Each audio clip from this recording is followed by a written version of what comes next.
दिल्ली विधानसभा का चुनाव संपन्न हुआ। चुनाव संपन्न होने के बाद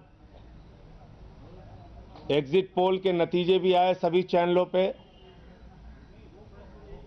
पूरी दिल्ली को, देश को, मीडिया वालों को इस बात का इंतजार था कि चुनाव आयोग आधिकारिक रूप से प्रेस कॉन्फ्रेंस करके ये बताएगा कि कितना परसेंटेज ऑफ वोटिंग दिल्ली में हुई है।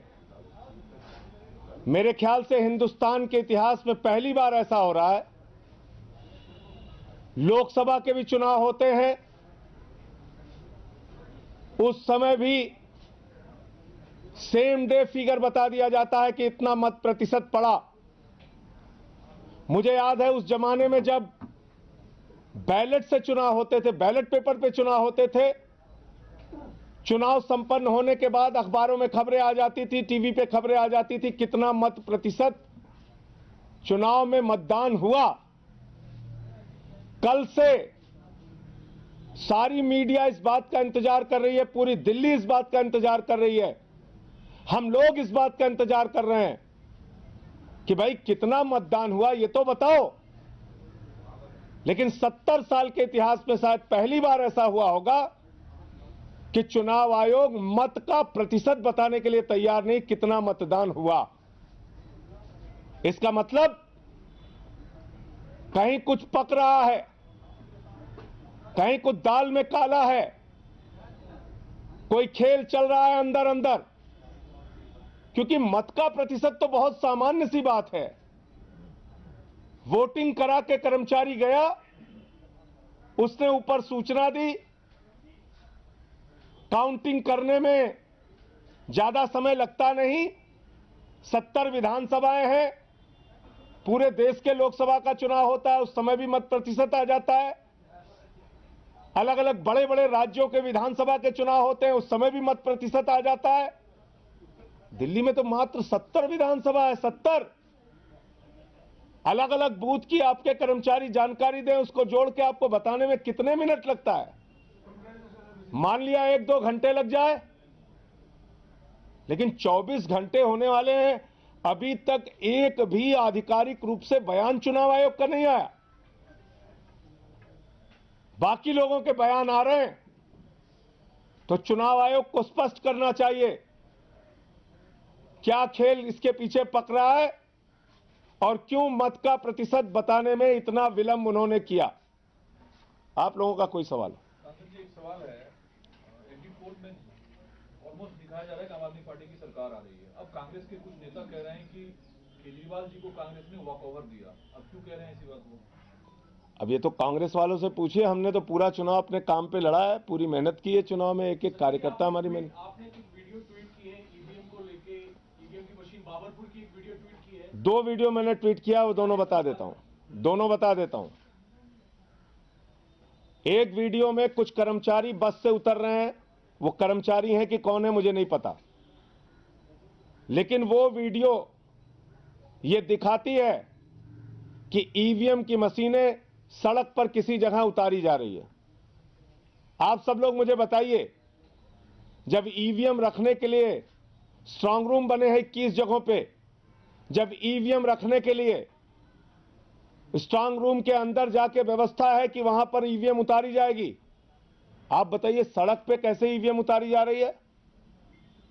कोई सुरक्षा नहीं, आसपास कोई केंद्र भी नहीं दिख रहा है, कोई सेंटर नहीं दिख रहा है कि जहां वो ईवीएम रखी जा रही हो।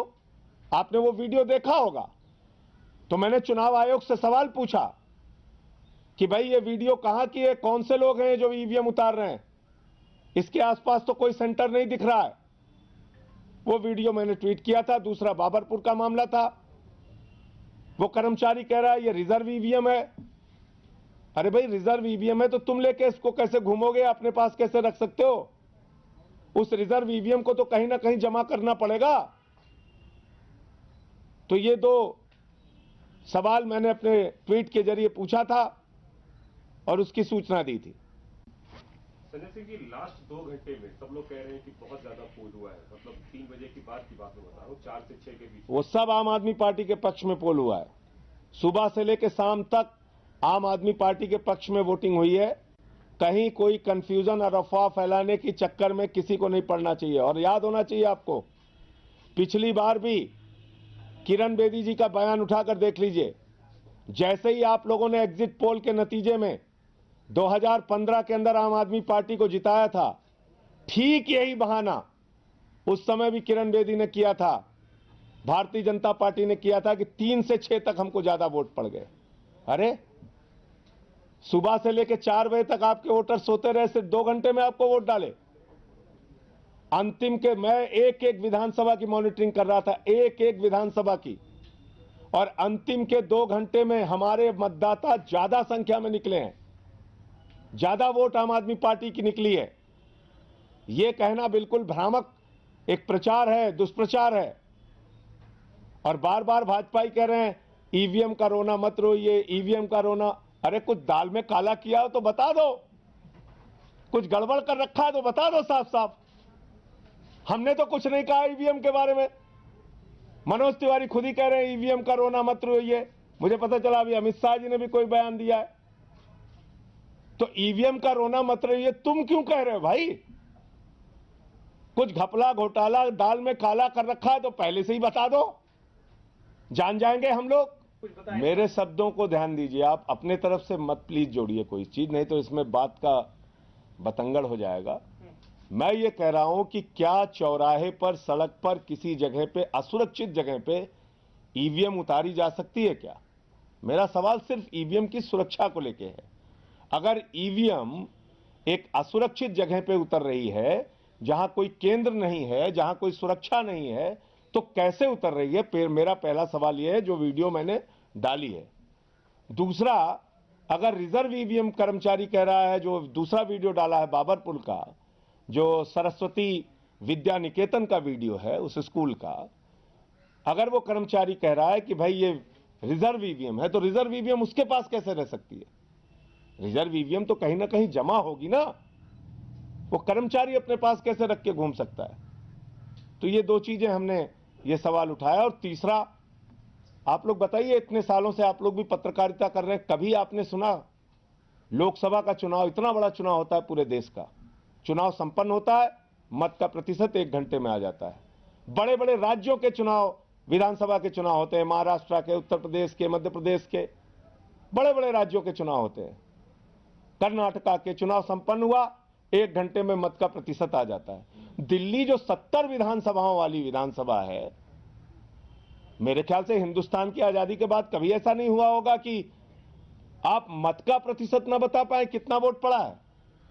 और ऐसे दौर में जब तकनीक इतनी आगे पहुंच चुकी है, टेक्नोलॉजी इतनी आगे पहुंच चुकी है, 24 घंटे आपको लग जा रहे हैं मत का प्रतिशत बताने में। तो यह सवाल है जो चुनाव आयोग की कार्रवाई पर कहीं ना कहीं सवालिया निशान लगाता है। इसमें सबसे बड़ी आपत्ति यह है, कल जो मैंने वीडियो डाला, एक बस से कुछ लोग ईवीएम लेके उतर रहे हैं, सड़क पे उतर रहे हैं, ना कोई केंद्र है, ना कोई सेंटर है, ना कोई वहां पे ईवीएम रखने की जगह है। तो क्या सड़क पर ऐसे ईवीएम उतरती रहेगी? कौन थे वो लोग? क्या है ईवीएम की सुरक्षा? कैसे सड़क पर ईवीएम उतारी जा रही है? ये चुनाव आयोग से मैंने सवाल किया था। एक वीडियो है जिसमें एक कर्मचारी के पास रिजर्व ईवीएम है, तो रिजर्व ईवीएम कहीं किसी जगह पे रखी जाएगी ना, वो कोई कर्मचारी कैसे लेके घूम रहा है या कैसे उसके पास रह सकती है वो? दूसरा सवाल मैंने ये पूछा था। तीसरा सवाल आज हमने पूछा है, भाई 24 घंटे लगभग होने जा रहे हैं मतदान के, चुनाव आयोग के पास मतदान का प्रतिशत नहीं है, कितना % वोट हुआ? उस जमाने में जब बैलेट से चुनाव होते थे, बैलेट पेपर से, उस वक्त भी 1 घंटे में मतदान का प्रतिशत आ जाता था। आज तो तकनीक इतनी आगे चली गई, 70 विधानसभाओं में मत का प्रतिशत चुनाव आयोग को नहीं पता। और जो चुनाव आयोग को नहीं पता, वो भारतीय जनता पार्टी के महामंत्री BL संतोष को पता है। वो कह रहा है कि अंतिम 2 घंटे में 17% मतदान हुए। कैसे पता है BL संतोष को? दूसरा, कांग्रेस अब कह रही है कि सेक्रीफाइस हमने किया आम आदमी पार्टी के लिए, जो बीजेपी को बाहर रखना है, वो सेक्रीफाइस क्या सिंपैथी है वोटरों को दिखाने की? अब देखिए, कल तक तो वो सरकार बना रहे थे दिल्ली में, आप ही लोग इंटरव्यू कर रहे थे उनका, तो अब उन्हीं से पूछिए क्या सच है, पहले सच बोल रहे थे या आप सच बोल रहे क्या हैं? वोटर का सिंपैथी बनाए रखना चाहते हैं कांग्रेस अपने लिए? ओहो, मैं तो आपसे एक ही चीज कह रहा हूं, जो उन्होंने कहा वही मानिए आप। पहले उन्होंने कहा कि हमारी सरकार बनने जा रही है दिल्ली में, कांग्रेस वाले कह रहे थे ना 300 यूनिट बिजली फ्री देंगे, 600 यूनिट बिजली फ्री देंगे, ये सब कह रहे थे वो। अब वो कह रहे हैं हम तो लड़े ही नहीं। तो ये उनसे पूछिए आप।